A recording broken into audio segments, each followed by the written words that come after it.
Dune. Prophecy is set to be the biggest showmax, our pick for the best streaming service, now that The Penguin is over. It's been one of my most anticipated shows of the year. And after watching the first 4 episodes, I can tell you that it's fine. Okay, fine is way too harsh. There's a lot to like about this show. Most importantly, it has a compelling story and a compelling antagonist, both of which could ultimately vault the show into greatness by the end of episode 6. But at the end of episode 4, I'm struggling to see how the show will have enough time. If this were a 10-episode season or even an 8-episode season, I could see it. Episode 4 felt like a perfect episode to launch us into the second half of the season, but it didn't feel far along enough in the story to get us into the third act. Now, it'd be unfair to expect this show to feel like Denis Villeneuve's Dune, Part 2. In fairness, that movie wouldn't really make sense as a TV show either. But my point is more that you shouldn't expect Oscar-worthy visuals and sound design. This TV show feels like a TV show. That said, it is a very well-made TV show. The visuals are good, even if the CGI is a bit more noticeable than in the movies.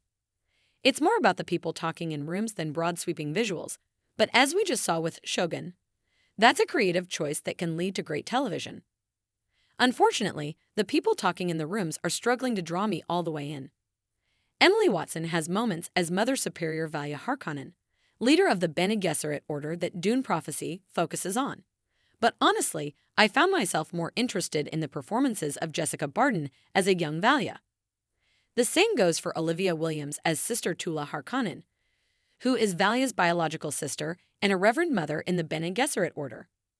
I've been more compelled by Emma Canning, who plays the younger Tula. She's involved in my favorite storyline of the show so far, which centers on a key moment in the deep-rooted feud between the Harkonnens and the Atreides that we still see continue 10,000 years later in the events of Dune and Dune, Part 2. But I'm not sure that any of these performances border on greatness. Certainly, nothing bordering on the tour de force we just got from Kristen Milioti in The Penguin. I know this review feels largely negative, but that's because it's clear how much potential Dune Prophecy has in what I've seen so far. There are talented actors, but they're largely underwhelming. There's a compelling 3-pronged story: the rise of the Bene Gesserit, a moment of crisis and instability in the Imperium a century after a great war, and an exploration of what started the feud between Harkonnen and Atreides that would last another 10,000 years.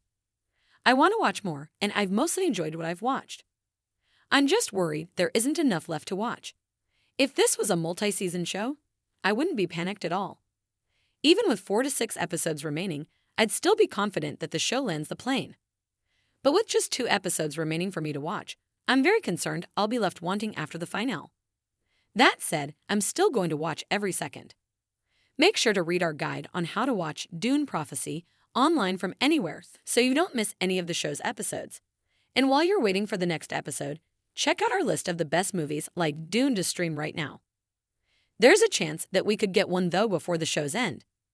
Travis Fimmel plays Desmond Hart, an Imperial soldier from Arrakis who comes back from the desert planet with special gifts and a desire to undermine, if not eradicate, the Bene Gesserit sisterhood. I still have some important unanswered questions about his character, but there's a chance that the answers could ultimately result in the enthralling character that Dune Prophecy has left me lacking so far. A quick note: a spoiler warning is about to follow, and if you want to be completely spoiler-free, then I'd recommend turning back now. But I am going to keep things to largely broad concepts rather than getting into specific spoilers. So tread carefully, even if there aren't any massive spoilers.